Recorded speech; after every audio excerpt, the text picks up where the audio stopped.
परमपूज्य आचार्य महंत साळकर बाबा यांचे निधन, मानभाव पंथाचा शोककळा. धुळे. अखिल मानभाव पंथाचे कार्याध्यक्ष उपाध्यक्ष आमनाय कैवल्यवासी परमपूज्य आचार्य महंत साळकर बाबा धुळे निवासी यांचे अल्पशा आजाराने धुळे येथे उपचारादरम्यान निधन झालं आहे. आज पहाटे सुमारे 5 वाजता त्यांची प्राणज्योत मावळली असून त्यांच्या निधनाने मानभाव पंथात तसेच सामाजिक व धार्मिक क्षेत्रात शोककळा पसरली आहे. वयाच्या अवघ्या 13व्या वर्षी त्यांनी संन्यास दीक्षा घेत अध्यात्माचा मार्ग स्वीकारला होता. आयुष्यभर त्यांनी धर्मप्रसार, समाज प्रबोधन आणि विशेष दारूबंदी विषयावर व्यापक जनजागृतीचे कार्य केले. याचबरोबर त्यांनी पंथाचे अनेक मंदिर बांधून त्याचा जीर्णोद्धार केला. त्यांच्या ओजस्वी प्रवचनामुळे राज्यभर मोठा त्यांचा अनुयायी वर्ग निर्माण झाला होता.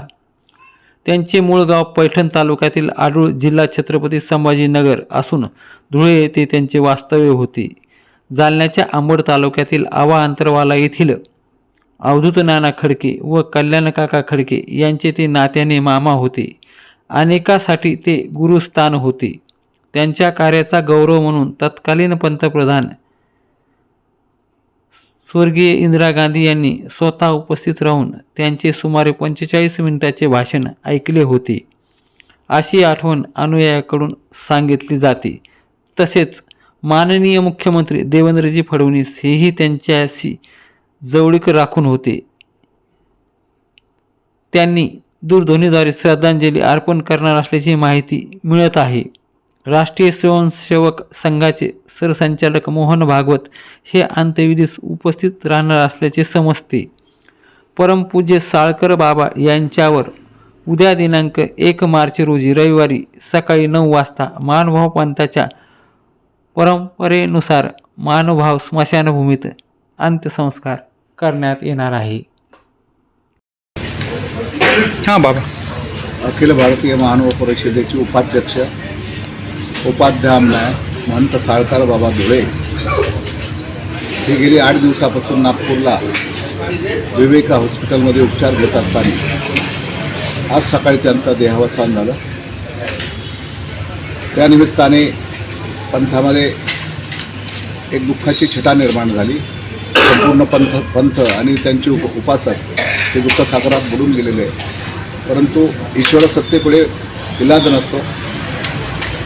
मानवाचा हा एक धर्मच आहे, जन्माला येतो तो मृत्यूला जाणारच आहे. त्या दृष्टीतून हे सर्व घडत असणार आहे जगाच्या पाठीवर. आणि बाबांचं कार्य इतकं महत्त्वपूर्ण होतं. ताण जीर्णोद्धार, समाज प्रबोधन, संपूर्ण तरुण वयात तर पूर्ण भारत बाबांनी पालथा घातलेला आहे. परंतु आज देखील 20 दिवस ते धुळ्याला, ते 10 दिवससुद्धा धुळ्याला राहत नव्हते. समाजकार्य, धर्मकार्य निरंतर नागपूर, भंडारा, गोंदिया, संपूर्ण महाराष्ट्रभर फिरत राहिले. जीवनाच्या अंतिम श्वासापर्यंत ही गोष्ट त्यांनी जपली बनली. परंतु आज त्यांचं देहावसान झालं. उद्या बाबांचं या ठिकाणाहून अंत्यविधी निघणार आहे. त्यामुळे मानव पंथातले जेवढे आचार्य, 13 आचार्य आमचे मानव पंथाचे प्रमुख, त्यात बाबा देखील एक उपाध्याय आमनाय साळकर हा एक आमनाय आहे. त्या लेवलची ही गादी. त्यामुळे या अंतिम संस्काराला संपूर्ण भारतातून, महाराष्ट्रातून हे प्रमुख संत आहेत, इतरही बाबांचे शिष्य आहेत, ते या ठिकाणी उद्या येणार आहेत. उद्या सकाळी बाबांचा या ठिकाणाहून अंतिम संस्काराचा विधी उद्या होईल. आणि नंतरही 10व्याचा जो 9 तारखेचा जो 10व्याचा दिवस आहे, तो 9 तारखेला या ठिकाणी एक यात्रेचं स्वरूप येणार आहे. परंतु संपूर्ण दुःखमय वातावरणामध्ये धुळेकर काय, पूर्ण धुळे जिल्हा काय, नंदुरबार काय, सगळा हा जो खानदेशचा परिसर आहे, इथं जिव्हाळ्याची बाबांची पंथाचा नसेल तरी मानवतेचा संदेश श्री चक्रधर स्वामींनी दिल्यामुळे तो मानवतेचा संदेश त्यांनी परोपरी जपला.